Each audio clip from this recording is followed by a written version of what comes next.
Mlango wa 47. Ndipo Yusufu akaja akamwarifu Farao akasema, baba yangu na ndugu zangu na kondoo zao na ng'ombe zao na yote walio nayo wamekuja kutoka nchi ya Kanaani, nao wako katika nchi ya Gosheni. Akatwaa watu 5 miongoni mwa nduguze akawasimamisha mbele ya Farao. Farao akawauliza hao nduguze, kazi yenu ni nini? Wakamwambia Farao, watumwa wako tu wachunga wanyama, sisi na baba zetu. Wakamwambia Farao, tumekuja kukaa ugenini katika nchi hii, kwa sababu wanyama wa watumwa wako hawana malisho, maana njaa ni nzito sana katika nchi ya Kanaani. Basi twakusihi, uturuhusu sisi watumwa wako tukae katika nchi ya Gosheni. Farao akamwambia Yusufu akisema, baba yako na ndugu zako wamekujia. Nchi ya Misri iko mbele yako, palipo pema pa nchi wakalishe baba yako na ndugu zako, na wakae katika nchi ya Gosheni. Tena ukijua ya kuwa wako watu hodari miongoni mwao, waweke wawe wakuu wa wanyama wangu. Yusufu akamleta Yakobo babaye ndani, akamweka mbele ya Farao. Yakobo akambariki Farao. Farao akamuuliza Yakobo, je, siku za miaka ya maisha yako ni ngapi?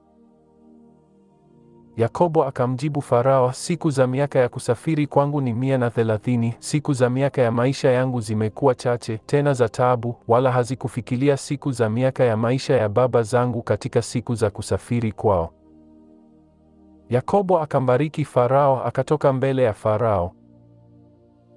Yusufu akawakalisha babaye na nduguze na kuwapa milki katika nchi ya Misri, katika mahali pazuri pa nchi, katika nchi ya Ramesesi, kama Farao alivyoamuru.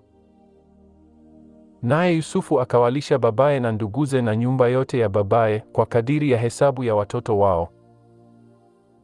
Wala hapakuwa na chakula katika nchi yote, kwa kuwa njaa ilikuwa nzito sana, hata nchi ya Misri na nchi ya Kanaani zikataabika kwa sababu ya njaa. Yusufu akakusanya fedha zote zilizoonekana katika nchi ya Misri na katika nchi ya Kanaani kwa nafaka walioinunua. Yusufu akazileta zile fedha nyumbani mwa Farao. Fedha zote zilipokwisha katika nchi ya Misri na katika nchi ya Kanaani, Wamisri wote walimjia Yusufu wakisema, tupe sisi chakula, kwa nini tufe mbele ya macho yako? Maana fedha zetu zimekwisha. Yusufu akasema, toeni wanyama wenu, nami nitawapa chakula badala ya wanyama wenu, kama fedha zenu zimekwisha. Wakaleta wanyama wao kwa Yusufu. Yusufu akawapa chakula badala ya farasi na badala ya kondoo na badala ya ng'ombe na badala ya punda, naye akawalisha chakula badala ya wanyama wao wote mwaka ule.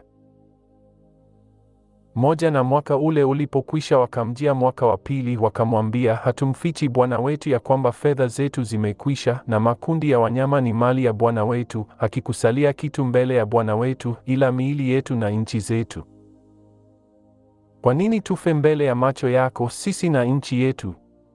Utununue sisi na nchi yetu kwa chakula, na sisi na nchi yetu tutakuwa watumwa wa Farao, kisha utupe mbegu, tuishi wala tusife, wala nchi yetu isipotee. Basi Yusufu akamnunulia Farao nchi yote ya Misri, maana Wamisri waliuza kila mtu shamba lake, kwa sababu njaa ilikuwa imewazidi sana, nchi ikawa mali yake Farao. Akawahamisha hao watu, akawaweka katika miji, tangu upande huu wa Misri hata upande huu. Ila nchi ya makuhani hakuinunua, maana makuhani walikuwa na posho yao kutoka kwa Farao, wakala posho yao waliopewa na Farao. Kwa hiyo hawakuuza nchi yao. Yusufu akawaambia watu, angalieni, nimewanunua leo ninyi na nchi yenu kuwa mali ya Farao, basi mbegu zenu ni hizi, zipandeni katika nchi.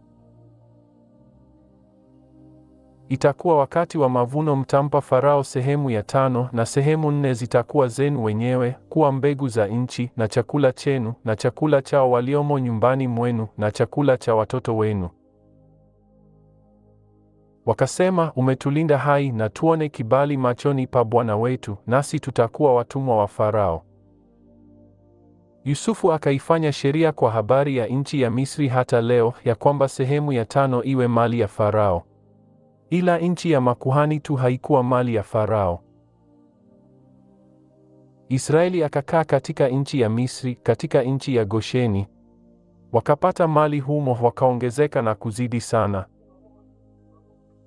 Yakobo akaishi katika nchi ya Misri miaka 17. Basi siku za miaka ya maisha yake Yakobo ilikuwa miaka 147. Siku za kufa kwake Israeli zikakaribia, akamwita mwanawe Yusufu akamwambia, kama nimeona kibali machoni pako, weka mkono wako chini ya paja langu, ukanifanyie rehema na kweli, na kusihi usinizike katika Misri. Lakini nitakapolala pamoja na baba zangu, unichukue toka Misri, unizike katika kaburi lao. Akasema, nitafanya kama ulivyosema. Akanena, niapie.